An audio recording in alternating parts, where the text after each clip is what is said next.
Here's my 30-second story with Guinness. As soon as my sister and I get home for the holidays, we don't even unpack. We head straight to our pub.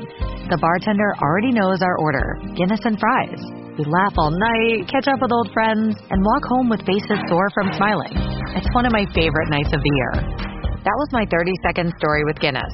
Guinness Draft Stout. Please enjoy responsibly. Imported by Diageo Beer Company, USA, New York, New York.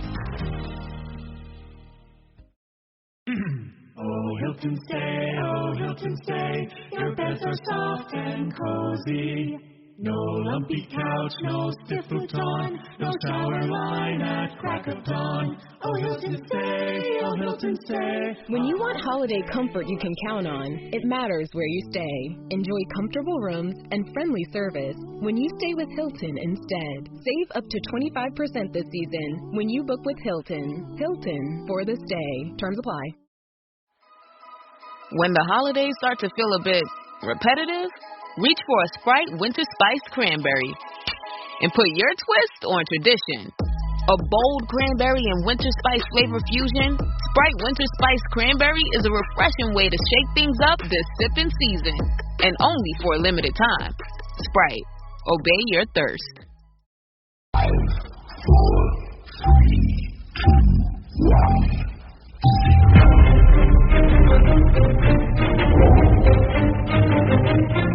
Christian Moore back to Jack Goodchild on the blue line. He manages to get it wide to Jacob Minter. And Goodchild with the shot! And the Slough Jets are taking the lead on the power play with 23 seconds remaining. And Jack Goodchild is Kane Russell with the shot cross goal.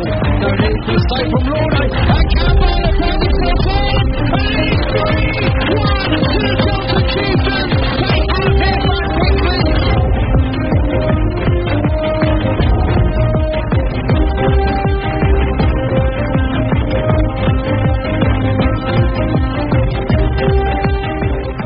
Hello and welcome to Zero Pucks Given, the UK Ice Hockey podcast hosted by me, Ben Hyde. And me, Katelin Orpina. Hey Katelin, we're back for episode 193, creeping up to 200. Yes, we are. It felt like we've literally just filmed one, so it just feels like a continuation of another episode, really. It does, but I've moved rooms and put a hat on, so it makes it slightly different. I haven't. You've not. And to be fair, the last couple of times, because you're not feeling very well, but you gradually sound like you're getting better and better. Oh, I hope so. I just still feel like I sound like a man a bit. Well, so the one thing we love on ZPG more than a new guest is a returning guest. Yeah. Because that shows, true faith. Yeah. So delighted to welcome. There's so many ways I can introduce this lady. Cambridge Kodiaks Captain Canada. Yeah, she knows what it's all about. She's one of my favourite people in hockey. Christina Ashley, how you doing? Hey, it's nice to be back. I mean, wouldn't want to be on any other podcast but this one. Well, to be fair, you were on another podcast earlier this year, actually.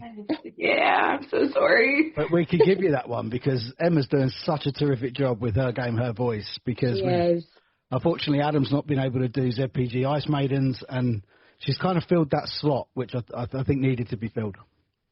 It was such an easy podcast going. It's like this one where you just feel like you're chatting with a friend and like just really good hockey conversation. So it's an easy thing to do. So it's lovely to do it. Have you played against Emma yet? No, I haven't. 'Cause she's with Haringey, so they've always been just like one tier below. But the way they've been going, I feel like it might be coming. Coming in a few seasons, if not the next, yeah. Yeah.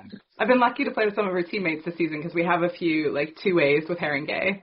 And they are such a great group. Like they just want to have fun. They just want to play and just play really well. So been lucky in that sense. They're flying as well, aren't they? Really flying. Yeah, they are absolutely crushing it. Like they did last season too. I think undefeated except for one game. Like they've really started to rise and they're building a great program. But Kirsty Bard, I mean, she's got the golden touch. Yeah. Formerly of the Kodiaks parish, I believe, as well, wasn't she, Kirsty? Her and George started the team, and then she moved to Haringey and she started a team there, and they're both teams that have had really great success. So, yeah, if you want to start a team, get in touch with Kirsty. Yeah, she needs to do it more. So your first appearance on here was with George, and we were discussing the like the genesis, if you will. I know you love a bit of religion as well, so we'll discuss the genesis of the Kodiaks. And the success in that first season was just mind-blowing. I think absolutely brilliant stuff.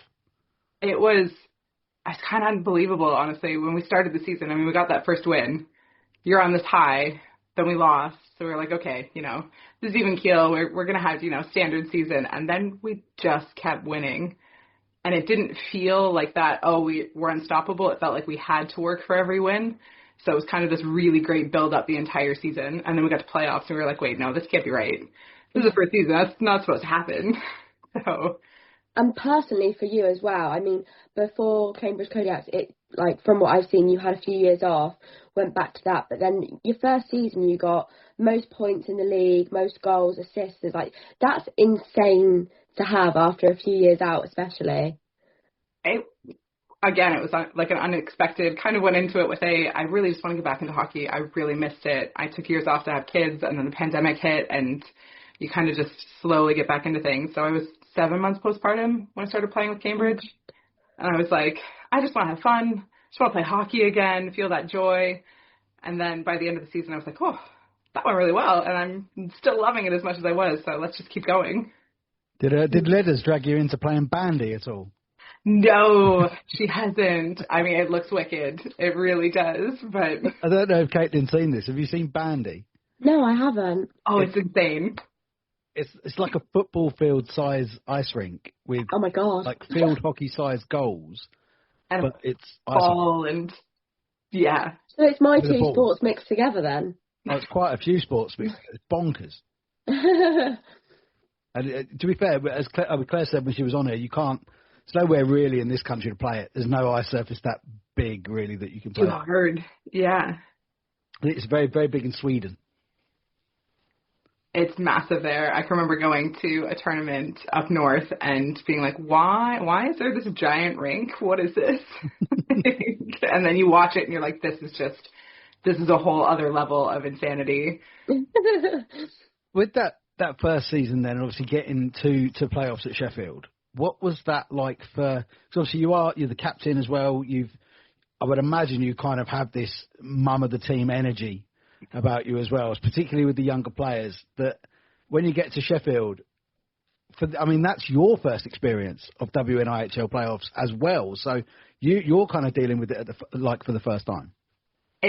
Our first season was, on a personal front, was a tough season for me anyway. And then playoffs, that kind of all came to this huge head.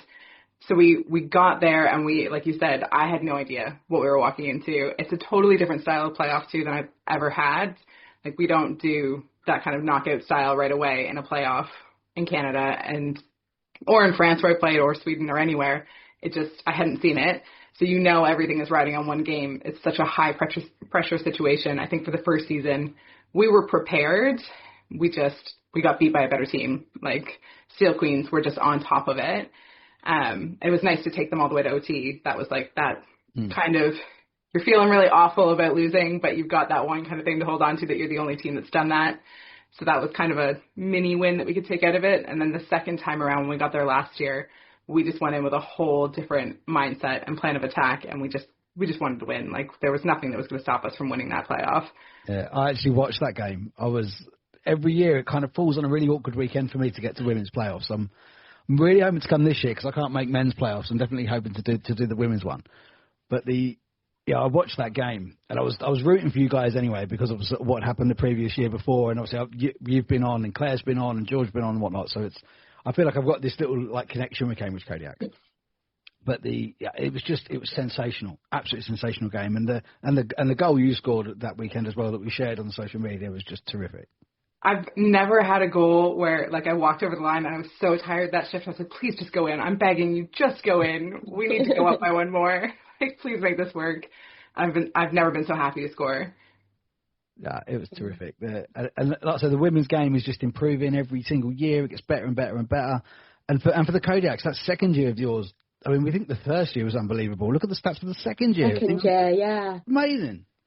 Second year, we just blew it out of the park. We had some new players that came in that really just built the depth.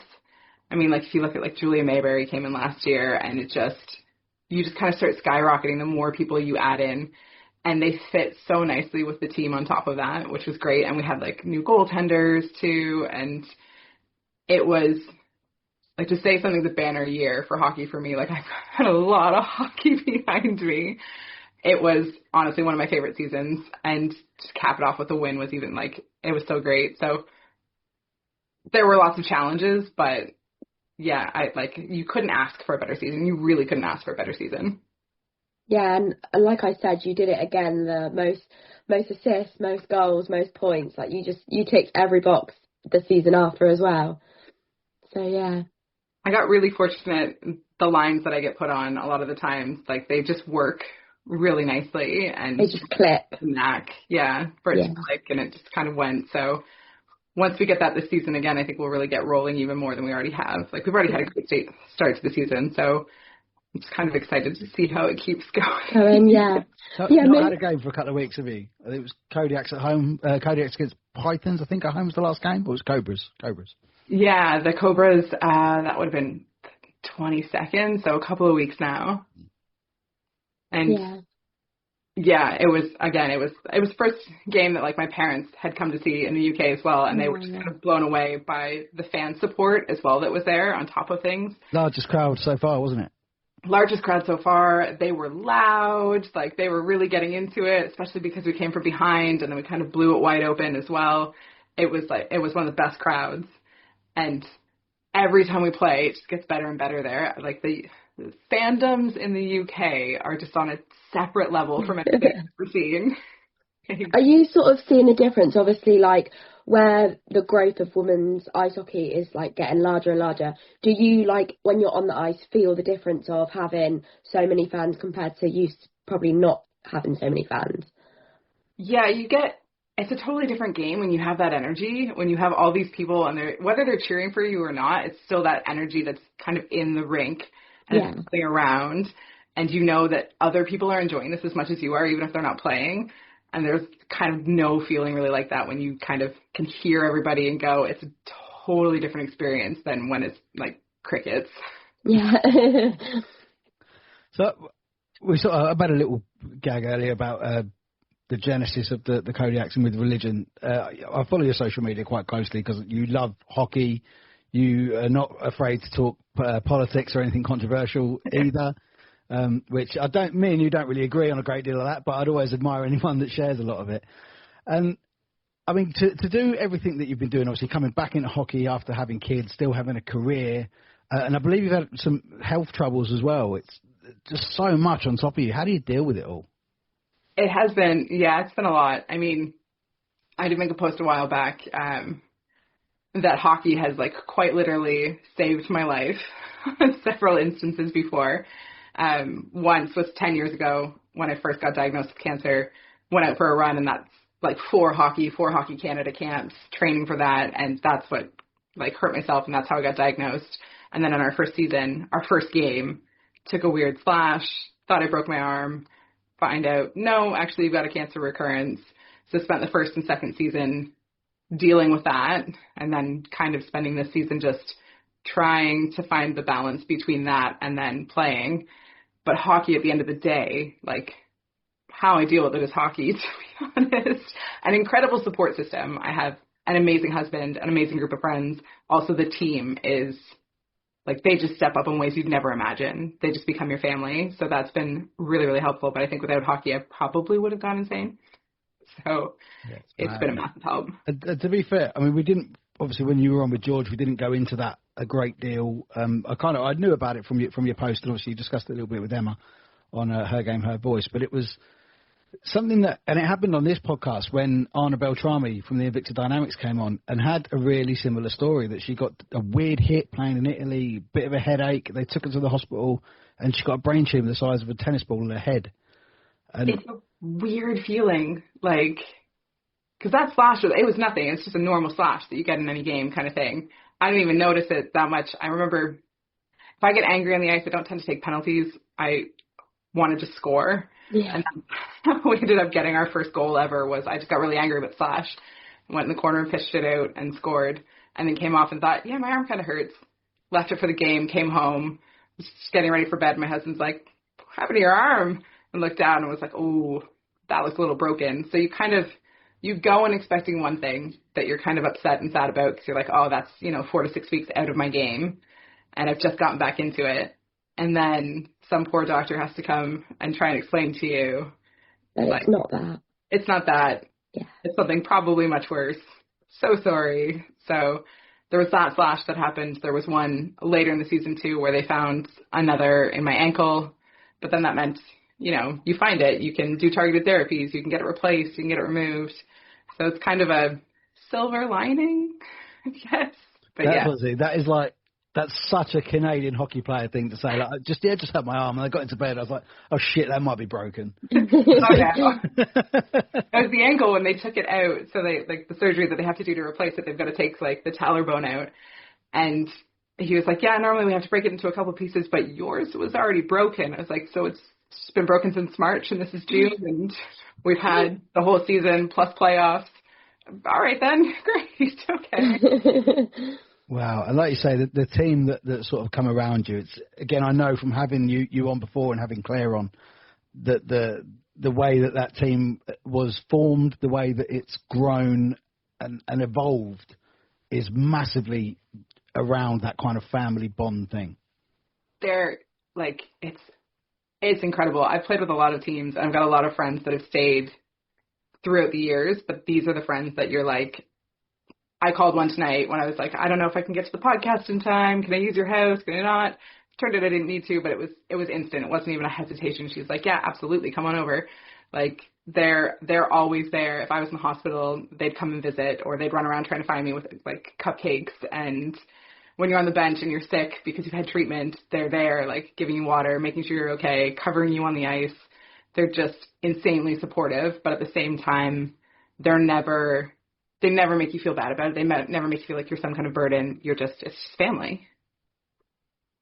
And that's the sort of magic part of ice hockey. You all do come together, and especially in tough times like your situation, I think that's where everyone actually unites as one and just treats each other everyone with kindness. And I think that, like I said, that's the magic of ice hockey.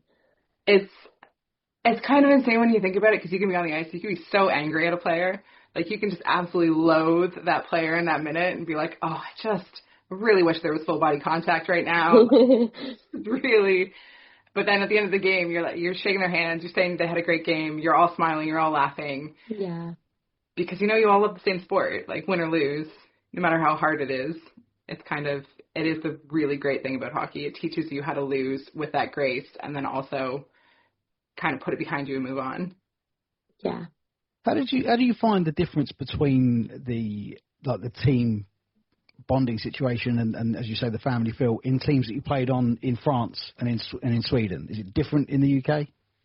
Yeah, it's massively different. France, France for a week there was the language barrier. It took me about a week to get my French back up to snuff, kind of thing. But France, it's really team dependent. I had one team that it was really hard to gel with. I had another team that it was kind of instant. But it's still not the same as in the UK. It's you walk into the change room. I knew nobody. I hadn't been on the ice in months, and they just instantly come over, introduce themselves. How are you doing? This is what we're gonna do. And you're going, I don't even know if I can skate anymore. They're like, you'll be great. Don't worry about it. And then it just carries on throughout the season, and you do kind of get this instant connection with everybody there. We've been really lucky. We work very hard as captains, coaches, teammates. We work really hard on the team dynamic all the time. But we've also been really lucky with just this people. Is the sorry, Katelin, go on. Oh, sorry. We're still quite new to doing this two guests. Yeah, we're can you see the difference in standard of level of ice hockey between the different countries you've played in? Where has it been hardest for you? Where has it been easiest for you? And I think home's been the most structured. Canada's been the most you can see the structure, you can see the thought that kind of goes into it. It's not perfect, but there's a lot of different levels, a lot of different layers, a lot of different ways that you can kind of progress, not progress, where you can go, what you can do with it. Sweden was probably the most intense in the sense that you're professionally playing hockey, so you're on the ice 5 times a week. You're doing 2-a-days. If you're not on the ice, then you're in the gym with your team. So you're kind of constantly, I don't think I saw the sun for like a month in the winter because it's such a limited amount of time that it was out, and you were in the rink. And if you weren't in the rink, you were in the gym that was in the rink. So I think, and then level-wise as well, because there was just such a huge grab. It was before the PWHL, so there was this huge grab of talent that needed someplace to consistently play, needed someplace where they could support themselves while playing. So that was fantastic. I think between France and the UK, they're both growing at these exceptional rates. So figuring out the league structures and figuring out what works and how you can really develop the women's game is kind of right now at this peak where they're just trying to figure out how fast can we scale this? Like, how can we make this work? So it's kind of on par level-wise. I think the UK's got the opportunity, though, to just blow it out of the water if they can strategically build out their leagues and invest the time and the money in doing things properly and kind of get it growing. Mm. The PWHL was kind of just on the brink the first time you came on, wasn't it? It was just about to start, and no one really knew if it was going to work and how big it would get. But my God, it's exploded over there, and it's so good to watch. And the fact that we can watch it for free on YouTube is unreal.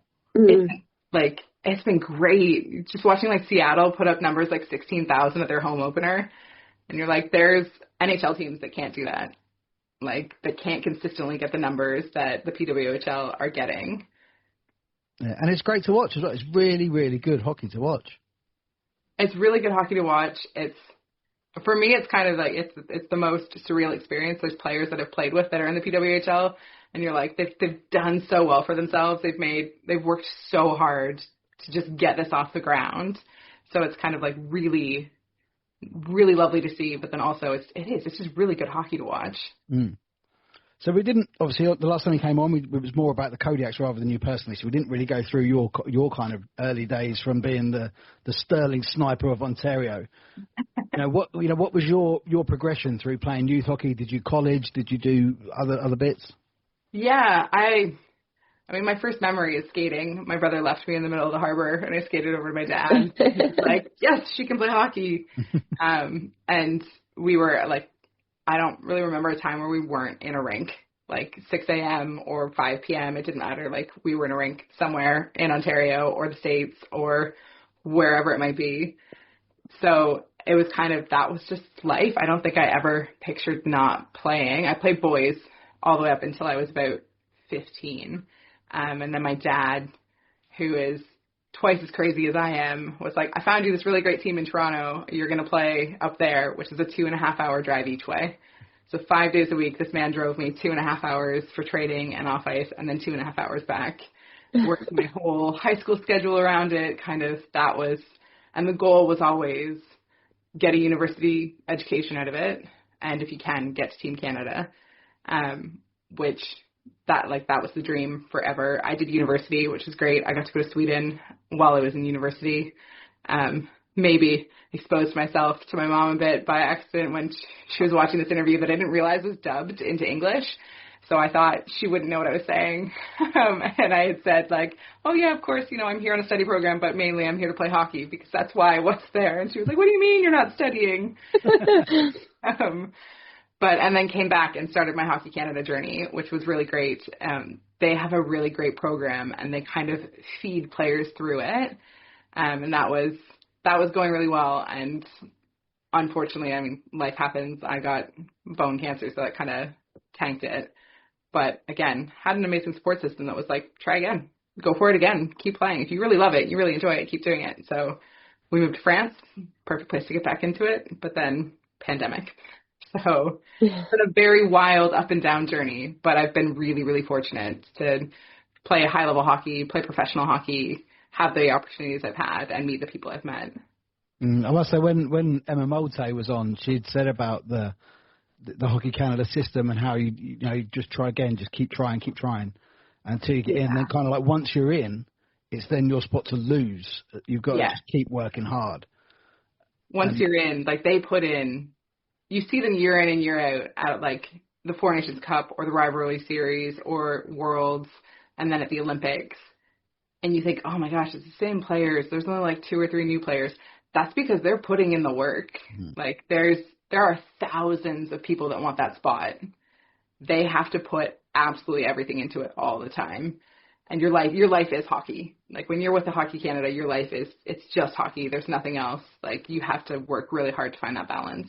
Mm. And what Emma said, actually, because I'd said, like, have you noticed the difference now that you're professional? You're the PWHL. I think she's still with the Toronto Scepters. They were just Toronto back then before they had names. And she's like, no, because that's how we live. Yeah, that's what you're doing. They weren't being recognized for it.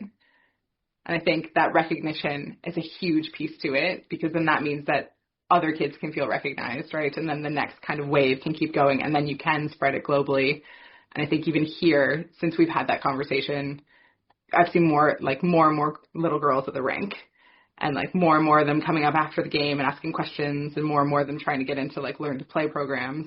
And I think it's because they do have another outlet where they can see, wait a second, I could do this for more than just fun. Yeah. And that changes everything, yeah. Is the Grizzlies growing in terms of girls? There's been a few new ones that I've seen around the rink. We are trying to kind of build out the dev side on Kodiaks, but it's always that case of like finding the ice time so that we can kind of give a pathway for girls to come up. I think in the UK you've got like under 16s, which is a great start, but there needs to be more kind of options for players to go through at different levels, because what ends up happening is you can play U16 and that's great, that's fantastic, but then when you're done that, all you have left to do is WNHL. And while it's great hockey, it's not great developmental wise in the sense of what you can do, because of the disparity in skill that you can see across all the different leagues. So if you can provide a pathway where people can actually grow from like U10s all the way up, under 18s, under 22s, and then feed into a senior team, so you don't have 16-year-old kids playing against 37-year-old women, you can build up a much stronger core of players and then keep developing the game even more. Is that the long-term plan with Cambridge Kodiaks, to have Cambridge Kodiaks as an elite side and then have a side at every level? Absolutely. Elite is definitely, that's a goal. At least for me, I'm like, that's a goal. I want to get us there. I want to play a season.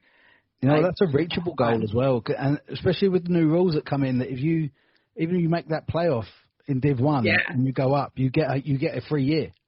Yep, you get a year. You can kind of settle in. It's a strange rule to me, I think, but it is a strange one. But I can see the logic behind it. I'll take the growing of the elite side. I think that side absolutely needs to grow, because at the moment you're just playing the same players all the time, right? Like you're never, at a certain point, it doesn't become a challenge anymore, because you know what they're going to do, you know what they're like. There's only so much creativity and only so far you can go. And 6 teams is not enough to provide you with a really competitive elite side that can then feed into your international side. So them growing the elite league, I will absolutely take however they need to do that. Well, I think what's really important is not just the same players playing against each other and whatnot, because there's players in Div 1, Div 2, the likes of yourself. I know we keep mentioning Letters as well. There's other players around that team. They could play elite. They're good enough to play elite. But just to have Solihull Vixens or Queen Bees or something taking these players from there to go and play there, that doesn't solve any problems. Yeah, no, it really doesn't. And then you also get teams that, like, you're playing elite sides in WNHL too, which for me, I'm like, that's fantastic, right? Because it's a great challenge, and I love playing against these players. But then they're not getting the benefits that they need to get out of it too, on top of that, where they could be playing us, but in a sense of we are training for elite. We are playing for that game. We're playing that style. So yeah, the more you can get into that. And the argument I always hear is like, oh, well, if you bring these sides in, there's going to be this huge disparity between like the top and the bottom. That's fine. It's going to be like that for a couple of years, but then things shift. Players go to different teams.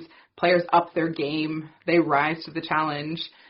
So take a year or two and let the teams figure it out. And then, you've expanded your league. You've expanded the competition, and you've made things a lot more biting, which is nice. Yeah, it's just sort of that, getting the start of it and just getting that change, and then, like you said, a year or two to settle. And I think that's like a great idea for the women's league. It'll be nice to see. It'll be really nice to see it come into play too. And also teams stalk you. Like, you never know what's going to happen. There was a very slight moment there where you said out and it went oot, and I was, oh. I'm not gonna pick on her. I'm not gonna pick on her. The first time I dug her out about the Canadian accent, she messaged me loads of laughing smileys. I was like, what is a little bit of casual racism between friends? Gonna throw in a few A's here and there. It'll be good. I don't. Well, when I do the editing of the video, I'm going to make sure you got really little eyes and like your head goes like that. But obviously, you being Canadian, so obviously you've been to Sweden, France. How have you ended up here in the UK? In the UK, a very roundabout way. Because I was so focused on hockey and I was so invested in going to the Olympics and making the world's team and everything else. At the time, he was my fiance. My now husband gave up a lot, basically, to let me kind of do that and to support that. And then I got sick, and he gave up even more to, like, make sure that that was all good. So after that, when I was trying to kind of recap and you're grappling with this loss that you don't, like, nobody tells you what to do when you either achieve your dream and then it's over, or when you lose it, you're kind of like, I don't know where to go from here. And he came home. We were living in Saskatoon at the time. He came home. It was like minus 52. It was ridiculously cold, and said that he'd applied for a PhD program in France. And would I be interested in going? And I was like, absolutely. Let's get out of this, like, frozen wasteland. Let's go. After that, we kind of came over to the UK for his work, and we loved it. The pandemic hit. We went back again, and we decided, no, the UK it's the people that we love. It's like an amazing culture and just a really great lifestyle fit for us. Let's try and get back there. So we came back, and as we were moving back, I was looking up, like, can I play ice hockey in the UK? Because we had considered it before, but the pandemic hit, and I was talking with Bracknell, actually, to play with them, and it just didn't happen. So it's like, I know there's a league. I know there's teams. I just got to figure out how to find it. And it was Jimbo at Shinny who kind of, like, got me back on the ice and then pointed me towards Cambridge. But they hadn't even started. Like, when we first moved over here, Cambridge hadn't even started yet. No, and you're Haverhill way, aren't you? Is that where you live? Yeah. Yeah, so you're everywhere apart from Cambridge is pretty much a trek, isn't it? Even Peterborough's probably an hour. Yeah, I think, like, Claire, Sophie, they all come from Peterborough. I go up to Peterborough to coach our D2 team now. It's like an hour and 20. So, like, finding ice here, which seems crazy to me because everywhere that there is an arena, everybody loves it. Like, yeah. Everybody's going to public skate. Everybody's going to stick and puck. Everybody loves watching the games. Like, it's such a loved sport and pastime here, even just skating, that it is shocking to me that there aren't more rinks. Yeah, and that's the one thing stopping it from growing so exponentially is just the rinks to play. I think it's 27 in the country, and it's not not enough. No, it's not enough, and it's a real shame that obviously naturally we don't get the ice here. Have you been on the Fens? I think we discussed this last time, didn't they? That when was freeze the Fens. Got to go last year. I had like a 2-hour window between like a 5-year-old's birthday party and like being able to go, and I was like, I am going to the Fens. I don't care that it's an hour drive. I'm going. Like, we're doing this. That was incredible.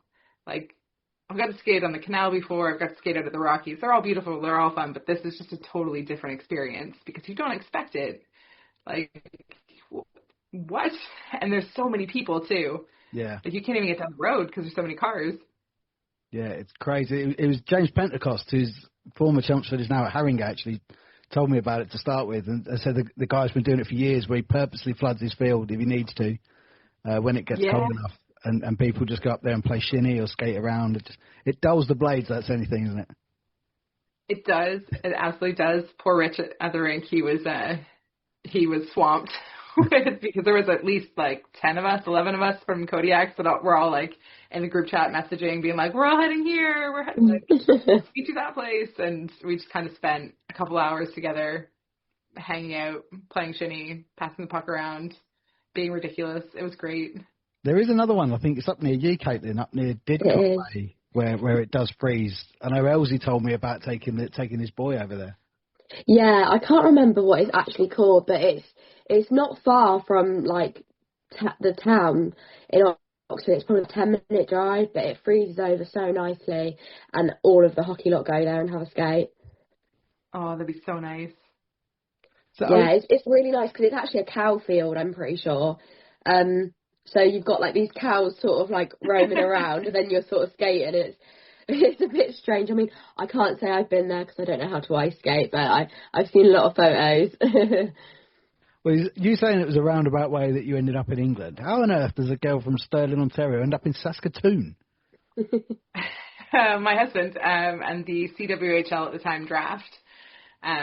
Calgary had just, like Alberta, it was the Alberta team that then became Calgary Inferno, had just kind of released that they were going to be playing, and their coach was like, hey, if I get you into the draft, it's going to be a little late, but why don't you come out to the trials? I'd really like you to. And I was kind of wrapping up my university, so I was like, yep, sure, let's do that.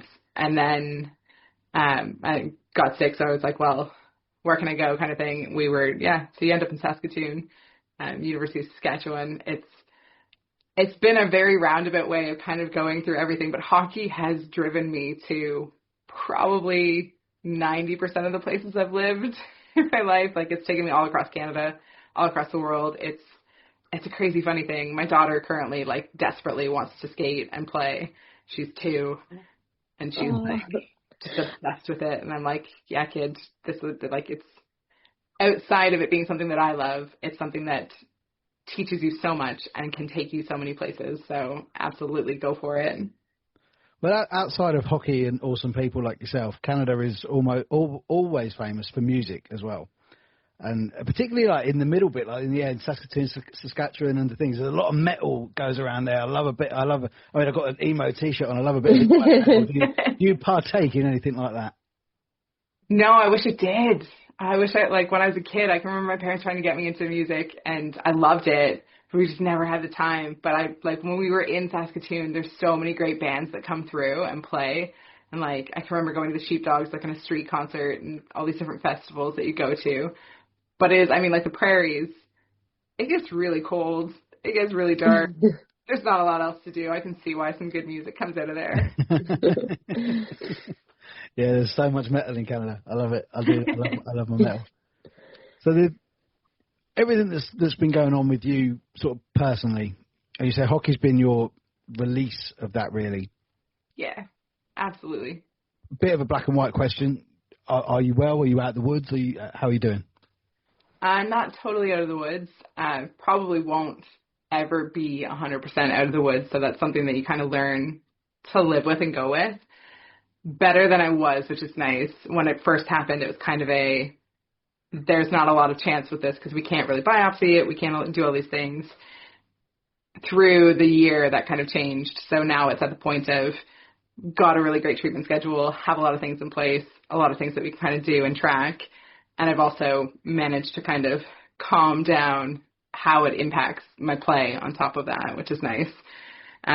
Most days, some days not so much, but I'll never 100% be out of the woods, but absolutely doing a lot better than I was, which is nice to kind of do. And like I said, I'll play as long as I can.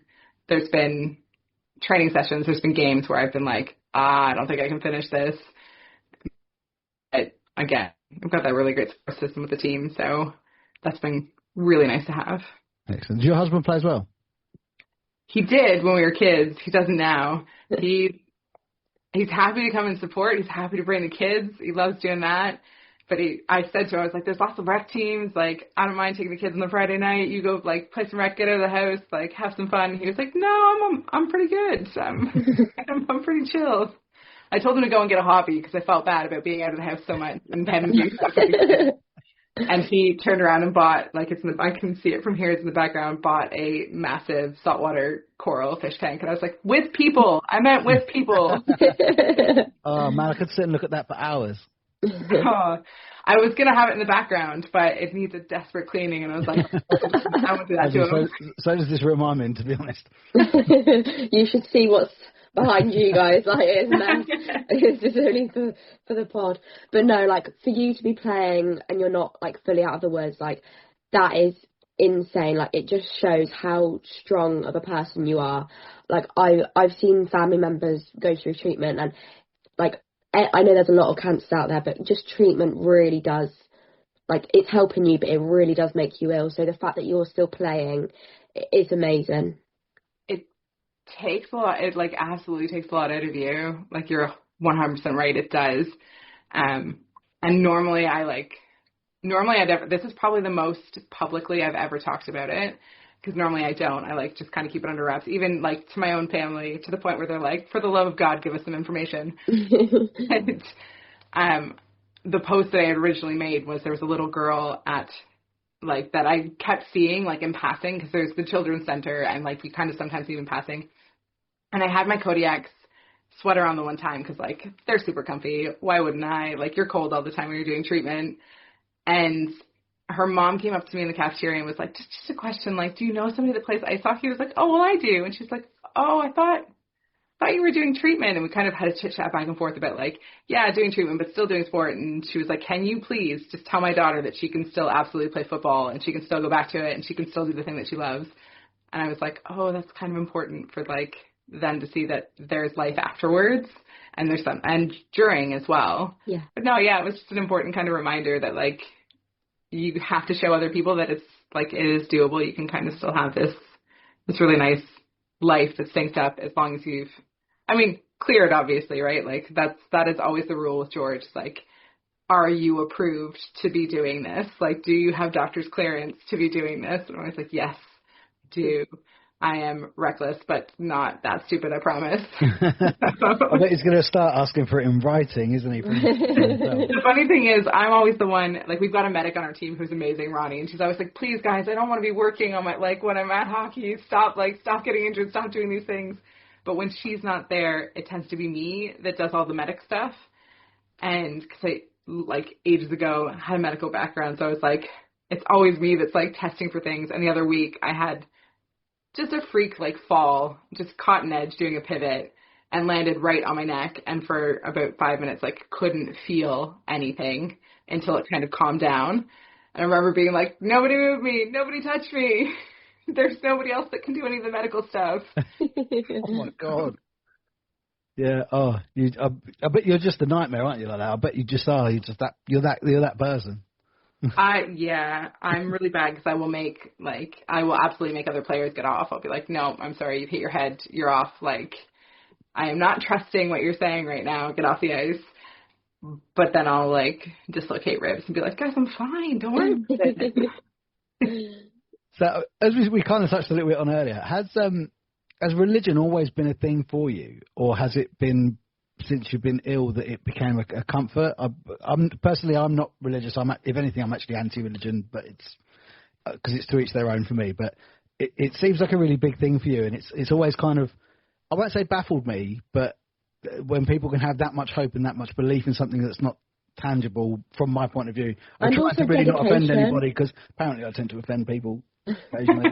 There's a lot of dedication that goes with religion as well. So because you're so dedicated to hockey, the dedication to religion, how do you also weigh it up? It's when I was a kid, my grandmother, both my grandmothers on each side, constantly at church. One was Catholic, one was Protestant, constantly at church, constantly at mass. Went to a Catholic school. Constantly at war.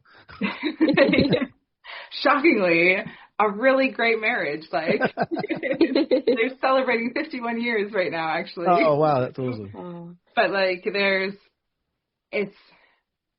it's always been kind of in the background, and it's always been in the background for me. But for me, it's never about forcing it on anybody else. I think where you have to have a lot of dedication with religion is where you feel like you need to make other people also believe what you believe. And I think that's ridiculous. You're never going to be able to force anybody to believe anything. It's just not going to happen. So for me, it's less so the religion aspects of it and more so you can forgive people and you can be kind to people and you can treat people really well. And that's great. And if I'm doing that, then I'm being a good Christian. If I'm judging you, if I'm being awful to you, if I'm imposing on you or anything like that, then I'm not being anything but a horrible person. It's really personal, isn't it, to a lot of people as well, like you say, because every person kind of feels differently about it. Yeah, they feel really strongly about it and kind of they own it. And you're like, no, it's a belief system and it's your personal belief system, not anybody else's necessarily. So kind of just go with that. I think for me, it's just a way of kind of guiding you through being a good person, being a decent human being, and knowing that no matter what, at the end of the day, I'm always going to be forgiven. Therefore, I can always forgive somebody else. Like, there's nothing that I have to hold a grudge against for things. I can be a horribly petty person. You can see it on the ice sometimes for sure. But yeah, no, religion for me has never been so much about the ritual and all of kind of like the heaviness behind it, and just much more about the belief system behind it and just being a good person. It's so beautiful to hear. Like, go on. Sorry, we keep doing this. It's so beautiful to sort of hear like the way you think of it, because like Ben said, there's like so many of like people in the same religion see it so differently. So it's so nice to see someone's like view on it that's different from what I've seen and heard before. It's hard. I think it's hard sometimes too, like when Ben's referencing a lot of my social media, like stories, posts and things, are you see people using this belief system that you have to harm other people when that's not what it's supposed to be. And you're like, why? Like I don't care who you are, as long as you're a good person and you're trying your best. Because even anybody can have a bad day, anybody can have an off moment. But if you're going to use religion to put other people down and to be horrible and awful to them and hate on them just to make yourself feel more morally superior, no, I'm not okay with that. Yeah. No, that's very cool. Very cool. And like I say, it's all very personal, and I kind of feel bad asking you about it because it's very personal. Yeah. Not that you feel the need to explain yourself for it, but I just think it's really interesting for someone who's obviously been in your position. I think you could go one way or the other. Yeah, absolutely. Like, I mean, it's not like I've never had moments where I've been like, this is ridiculous. Like, this is some serious expletives. Like, I am not. Yeah, honestly, I mean, every time I see you on social media or we catch up on, messaging each other, you're always so happy and so sort of upbeat, where there must be times where you're just like, you know what, this is fucking shit. Yeah, 100%. I'm like, what is this bullshit? Are you kidding me? George gets a lot of it, unfortunately. He'll put out like a training plan, or he'll send something across. I'll be like, are you kidding me? Like, I get a lot of it out on the ice. But yeah, and I'm sure my husband would be like, yes, she's all peachy all the time. I'm sure he gets the very best as well as the very worst. Oh, absolutely. That's what we're here for. We're here for both. We sign up for both. Yeah, it's the best when the 6-year-old is like, oh, Daddy, I think Mommy might be getting a little angry. Maybe she should snack. Like, I appreciate it. You got 2, 6 and 2, yours? 6 and 2, yeah. Wow. You're not even really in the hard bit yet. Oh, no. I've got 12 nieces and nephews, though, so. And I've got 2 great, like a great nephew and a great niece now. Oh, wow. They're like, yeah, our family is massive. But the 6-year-old is very much into, like, he wants to coach hockey, not necessarily play it. The 2-year-old, I took her to dance class because she wanted to do dance class. She came home, was like, literally walked into here, and behind me is where we keep our skates. Pulled out the tiny skates. It was like, I play hockey. Like, okay, I got it. So awesome. She walks around with her skates on all the time. Well, with everything from being, as I said, the sniper of Stirling, into your playing in France, playing in Sweden, playing in the UK, you're a thoroughly wonderful person. I always love speaking with you. I love watching your career go as well. The Kodiaks is just a phenomenal story that I'll always keep an eye on. And I'm so happy that you wanted to come back and join us, and you've been so open with us. It's been great. Yeah, absolutely. Anytime. This is by far one of my favorite pods to listen to, and kind of like watching the growth of it too with Katelin coming on. I was like, yes, this is fantastic. Honestly, thank you for being my first female guest. Honestly, I'll say this now, it's happened. I wouldn't have wanted it to be anyone else. You're such a lovely person.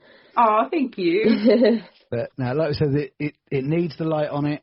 Obviously, Emma's doing a fantastic job with her game, her voice, but that's it's guest heavy. Every couple of weeks, I think she's getting a guest out there. So I think there's maybe a couple of other pods that are kind of running on the results and keeping everyone informed of what's going on in the WNIHL. But then it's really down to everybody on social media. When you see those posts from your club, share them out there and get them out there to as many people as possible to get people along to the games.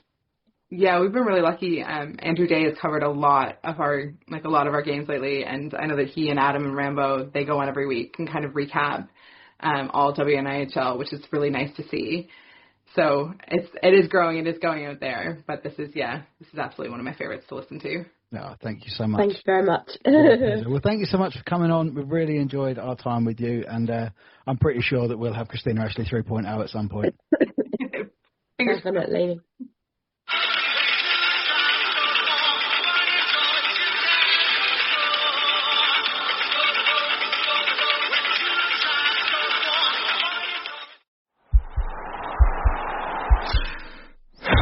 This podcast is part of the Sports Social Podcast Network.